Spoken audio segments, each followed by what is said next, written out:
Então aqui ao meu lado, o Dr. Márcio Pinho, que é um engenheiro que há mais de 20 anos atrás escolheu trazer o aparelho de composição corporal da bioimpedância para o Brasil. E esse olhar do Márcio lá há 20 anos atrás é um olhar de um engenheiro, então alguém que vai lá e olha os números, mas muito sobre intuição também. Vocês acabaram de ver a aula do Diogo, a importância da fé. Se engana muito quem acha que a fé tem que ser algo cego.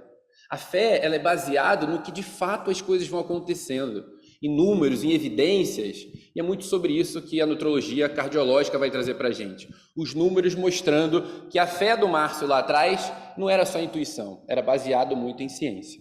Então a primeira aula que a gente vai falar é sobre baixa massa magra e calcificação coronariana, qual seria o papel da bioimpedância nessa história. Mas antes da gente falar o papel da bioimpedância, é importante que a gente entenda por que falar sobre isso.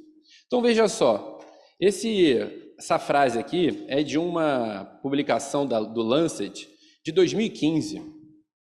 Para quem não se lembra, a obesidade foi definida como doença em 2013.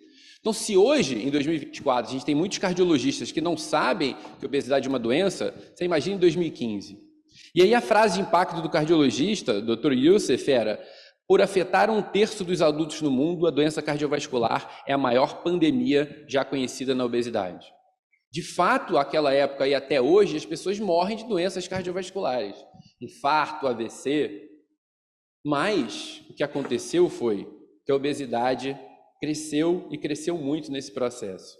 Então, o que a gente achava que antes era algo para um futuro, ou seja, se achava que a obesidade ia em 2030 chegar ao número de 1 bilhão de pacientes, a gente, infelizmente, teve na sexta-feira da semana passada a publicação do artigo do Lancet de que 1 bilhão de pessoas no mundo já têm obesidade.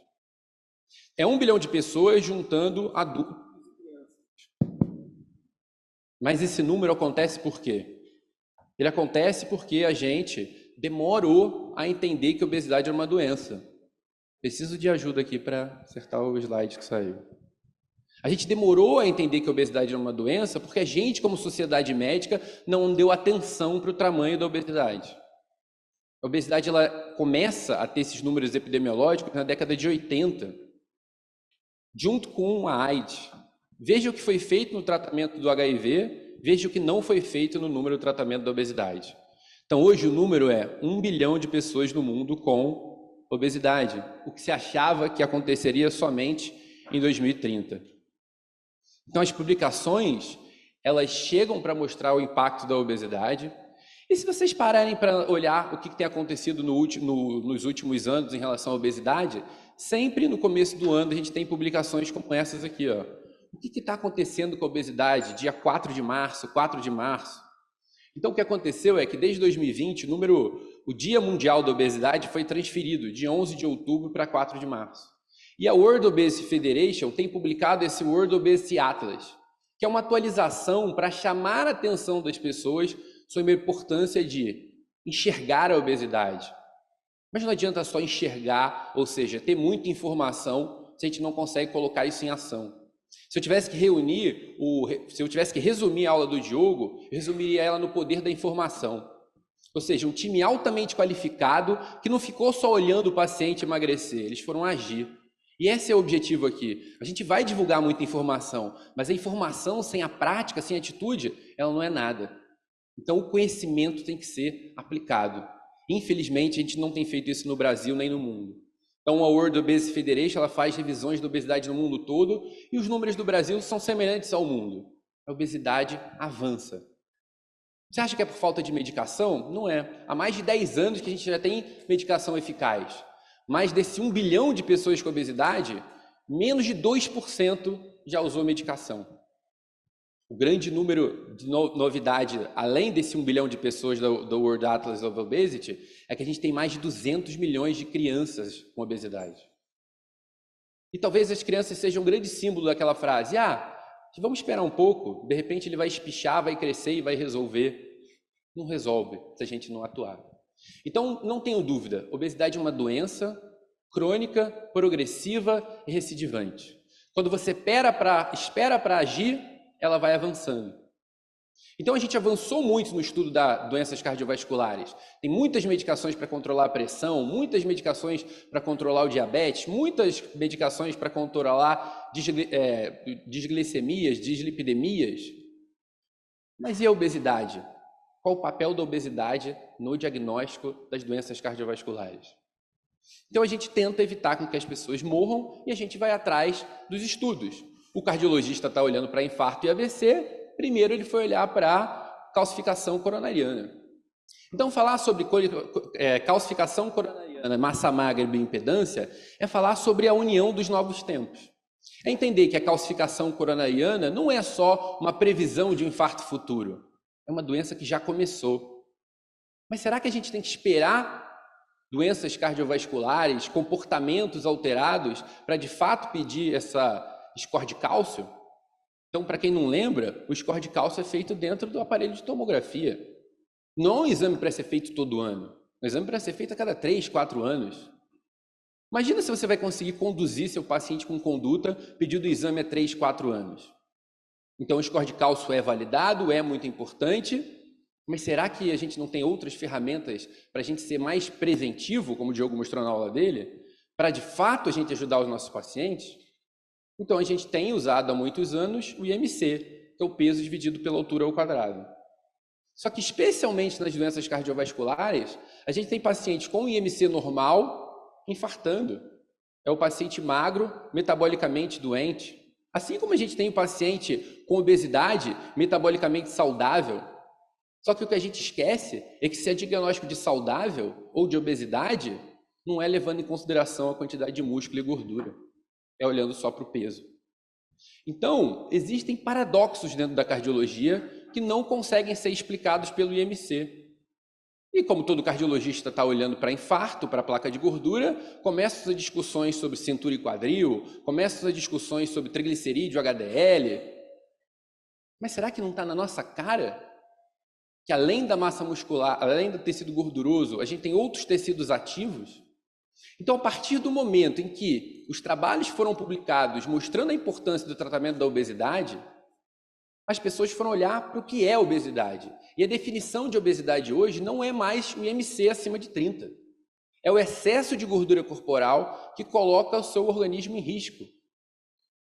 Porque um indivíduo com IMC normal às custas de baixa massa magra também tem uma inflamação alta. Então começam a surgir diretrizes como essa publicada no JAMA, ou melhor, editoriais e questionamentos falando: a gente não pode falar sobre tratamento da obesidade focando só na perda de peso. A gente tem que avançar essa discussão para a quantidade de gordura, para a quantidade de músculo. E não vai dar para a gente falar sobre tomografia ou DEXA. Por quê? Porque não são ferramentas escaláveis, são muito caras de ser compradas, mas mais do que isso, não ajuda a gente a mudar a conduta, porque são exames para ser feito uma vez no ano, uma vez a cada 3 anos, 2 vezes no ano.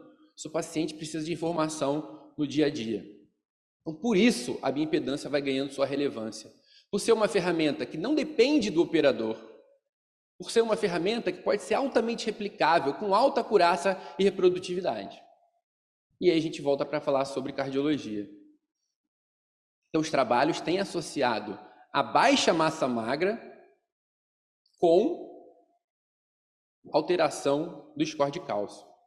Um trabalho desse que avaliou com o score de cálcio 3.129 pacientes. Por que existe essa correlação de massa magra e massa gordura com esse score de cálcio, que nada mais é do que uma maneira preventiva que o cardiologista está mais acostumado a olhar para infarto e AVC? Então, o que acontece é que quando o paciente vai envelhecendo, mesmo que ele mantenha o peso, isso se dá com o envelhecimento do rosto, da pele, do cabelo, que fica muito nítido, mas o intestino também envelhece. Quando o intestino envelhece, ocorre um conceito chamado resistência anabólica. Ou seja, o seu estômago e o seu intestino têm maior dificuldade de absorver a proteína que você teve durante a vida. Se você tem menor absorção de proteína, você tem menor manutenção da massa muscular. E aí o indivíduo que está mantendo peso, ele não está mantendo a composição corporal. Talvez seja melhor do que aquele paciente que evolui com o aumento do peso de gordura. Mas esse paciente que mantém o peso às custas de perda de músculo e aumento de gordura, ele vai tendo esse conceito chamado de miosteatose. A gordura vai se entremeando no meio do músculo esse músculo vai morrendo, o que ele chama de mitocôndria disfuncional. Então, a nossa mitocôndria, que é o nosso símbolo celular de oxidação de gordura, vai perdendo essa capacidade de oxidar de gordura. Ou seja, mais um índice, mais uma demonstração de que a doença é progressiva. Então, os trabalhos têm claramente mostrado essa correlação da baixa de massa magra com aumento do score de cálcio. Esse trabalho avaliou 19 mil pacientes.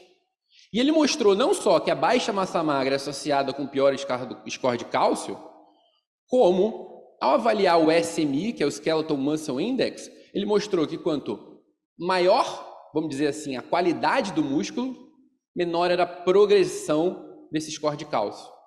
Então a gente tem uma ferramenta na nossa cara que a gente está utilizando muitas vezes só para falar sobre estética corporal, que de fato pode ser utilizado para salvar a vida. Porque é uma ferramenta de engajamento para o paciente. Mas o que é esse Skeletal Muscle Index? E será que é isso, então, que eu tenho que olhar? Outros trabalhos falando sobre obesidade sarcopênica, que é um índice que vai falar sobre esse Skeletal Muscle Index, mas que vai falar que quando você tem obesidade, você envelhece mais rapidamente o seu músculo e aí você tem maior chance de evoluir com aumento do score de cálcio. Então veja, o paciente que tem só obesidade, o paciente que tem só sarcopenia e o paciente que já tem os dois diagnósticos, que é tema da minha aula de hoje à tarde. Se a gente não faz nada e passa do tipo, ele já tem 70 anos, né? Deixa ele lá quietinho, não precisa malhar não. A doença avança ainda mais. E hoje a gente não fala mais sobre obesidade sarcopênica só não. A gente fala sobre osteosarcopenia. Ou seja, aquele músculo envelhecido perde a sua capacidade de tracionar o osso. E há uma diminuição do efeito piezoelétrico. O que é efeito piezoelétrico? É, uma vez que você se alimenta de cálcio, de fósforo, aonde que vai esse cálcio, esse fósforo no músculo? Isso depende da tração muscular. E se você tem uma baixa massa magra, esse risco aumenta. Então, mais uma vez, o paciente que vai assumindo mais comorbidades tem o maior score de cálcio. Então, o paciente, quando comparado que tem sarcopenia com osteosarcopenia, o que tem mais doenças tem maior score de cálcio. Então, o que a gente tem que fazer? Tem que pegar essa ferramenta da bioimpedância e colocar na prática, como uma prática diagnóstica e pedagógica para todos nós. Então, o Márcio vai mostrar um pouco da gente aqui como olhar para esse laudo e como interpretar essa profundidade, essa conduta. Okay. Bom dia a todos, prazer estar aqui. Então, falando da composição corporal na cardiologia, nós vemos aplicações de avaliação de risco, envolvendo a água corporal na insuficiência cardíaca, principalmente a avaliação da água corporal dada pela bioimpedância tem uma utilidade muito grande, já com inúmeros artigos mostrando isso. A massa muscular, a massa de gordura, esse índice de massa muscular, Skeletal Muscle Index, e o acompanhamento da evolução do tratamento, avaliação durante a reabilitação, se a pessoa está conseguindo ganhar massa muscular e se reabilitando, isso a bioimpedância proporciona com bastante precisão e detalhamento. Bom, o IMC, como o Guilherme já falou, realmente é um índice muito pobre, percentual de gordura extremamente importante, que a gente sabe que está associado ao risco cardíaco. A distribuição da gordura, composição corporal é muito isso, a variação da quantidade, distribuição, proporção. Então, a distribuição de gordura, onde é que ela está localizada, é extremamente importante, e o equipamento que mede de forma segmentada, como a tecnologia atual proporciona, ele te dá essa informação, mostrando tanto massa magra quanto massa de gordura, a água e tudo mais, e de forma segmentada. Relação cintura-quadril tem a ver com isso também, mas já é antropometria. A massa muscular na sarcopenia e a taxa de água extracelular na insuficiência cardíaca, ângulo de fase, que é uma informação que sobe a impedância que te dá prognósticos, se a pessoa vai enfrentar uma grande cirurgia, você observar antes da cirurgia o ângulo de fase como está, te dá uma avaliação de prognóstico bastante interessante. E aqui, focando na massa muscular, é importante a gente lembrar que massa magra, quando a gente se refere a massa magra de forma genérica, tem que lembrar que massa magra inclui órgãos, pele, né, músculo, água e minerais, quer dizer, e massa muscular, você tem músculo liso, músculo cardíaco e a musculatura esquelética, que é aquela que objetivamente vai te dar informação da parte metabólica e forma física da pessoa. E é importante saber previamente se a bioimpedância está validada para essas, né, essas informações. E aí encontramos hoje em dia já uma infinidade de artigos validando a bioimpedância para essa avaliação de composição corporal, até especificamente de massa magra, em correlação com DEXA. A gente vê que é uma correlação altíssima. Você não precisar usar o DEXA e conseguir usar a bioimpedância para essa avaliação é extremamente mais prático, mais rápido, menos invasivo. E aí essa medição segmentada te dá informação de onde trabalhar, onde focar para melhorar a questão da massa muscular. E a gente saber que essa massa muscular esquelética ela é principalmente de membros. 75% da massa muscular esquelética é de membros. E se você mede segmentado, você tem essa informação com bastante precisão. E isso é a bioimpedância que mede segmentado e com múltiplas frequências, que consegue discriminar água intracelular de extracelular, te dá essa informação muito precisa. E a avaliação da massa muscular esquelética é te dada, né, principalmente nesse gráfico, onde ele sobrepõe peso corporal, massa muscular esquelética e massa de gordura, para mostrar justamente a proporção entre massa muscular e massa de gordura para o peso da pessoa. E você vai encontrar aquele obeso que tem tudo alto, peso alto, massa muscular alta e massa de gordura alta. Você vai encontrar a pessoa já que está com peso normal, com a massa muscular já reduzida e a massa de gordura aumentada.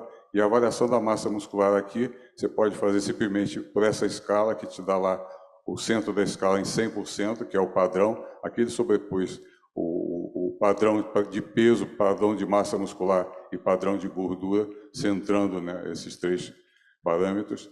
E aí você tem uma faixa normal para cada um deles, e aí você consegue avaliar já a massa de gordura aqui pela faixa normal que ele te dá, lá de 90% a 110% do padrão, saber se a pessoa está, né, abaixo do desejável. A melhor situação é essa da pessoa estar com a massa muscular acima do padrão, que aí você tem realmente uma reserva de massa muscular para enfrentar a idade, enfrentar qualquer coisa que aconteça, uma cirurgia que você precisa fazer. E aqui essa avaliação é até visual, você unindo as extremidades dessas barras, você forma como uma letra C, você já sabe que para aquele peso você tem menos músculo e mais gordura, aqui mostrando um caso já extremo de sarcopenia. Aqui o caso combinando sarcopenia com obesidade, você vê a pessoa com baixa massa muscular e alta quantidade de gordura. E essa avaliação pode ser feita tanto pela escala do aparelho, como você utilizando esse SMI, que é o Skeletal Muscle Index, que você vai comparar com os pontos de corte que você tem do consenso europeu para sarcopenia, que te dá lá o ponto de corte para homens, o ponto de corte para mulheres, tem um consenso asiático também. Aí, de posse desse número, você consegue ter essa avaliação. E também você vai encontrar artigos avaliando em termos de percentual de massa muscular esquelética em relação ao peso da pessoa. E essa questão da massa muscular de pernas, a gente observa que tem correlação também com a gordura visceral, que é o maior agrupamento muscular do corpo e que metabolicamente é mais importante para a redução de gordura visceral. E como o Guilherme falou, essa correlação com o risco cardiovascular, com score de cálcio, você vai encontrar vários artigos aí mostrando isso. Ou seja, os artigos eles existem, eles mostram essa correlação com insulina, eles mostram a correlação com uma piora da massa muscular de membros inferiores, com o aumento da insulina, com o aumento de vários marcadores inflamatórios. E agora a gente chega nessa fase de falar sobre isso em marcadores já muito estratificados dentro da cardiologia. Então, grande informação que a gente quer passar para vocês é: aprofundem o conhecimento em cima da informação da composição corporal, porque ela de fato vai ajudar você a tratar seus pacientes não só de forma diagnóstica, mas pedagógica. O paciente entende e aumenta a aderência. Então, não é um exame para ser feito uma vez por ano, é um exame para ser feito para ajudar você a conduzir a mudança nos seus pacientes. Certo, Márcio? Certíssimo. Então é isso, muito obrigado. Obrigado a vocês.